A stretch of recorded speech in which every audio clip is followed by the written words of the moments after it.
তুমি 500 কেন, আরো বেশি নাও, কিন্তু তোমাকে কোনো কিছু আমার কাছে জমা রাখতে হবে, মানে বন্ধক।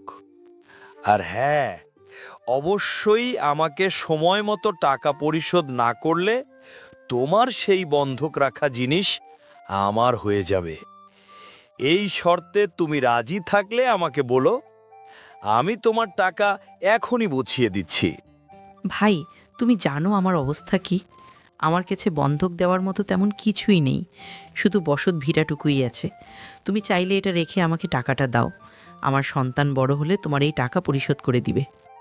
শেষমেশ রহিম নিজের একমাত্র কুঁড়েঘর বন্ধক রেখে গ্রামের মহাজন রফিক মিয়ার কাছ থেকে 500 টাকার ঋণ নিলেন।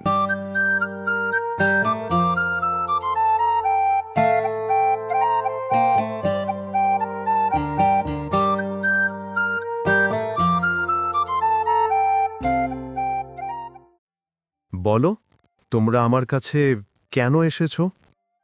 ওস্তাদজি, আমি চাই আপনি আমার বাচ্চাকে শিক্ষা প্রদান করুন, তাকে জ্ঞানের আলোয় আলোকিত করুন, কোরআন হাদিস আর পাশাপাশি গণিত, বাংলা, ইসলামী ইতিহাস। জি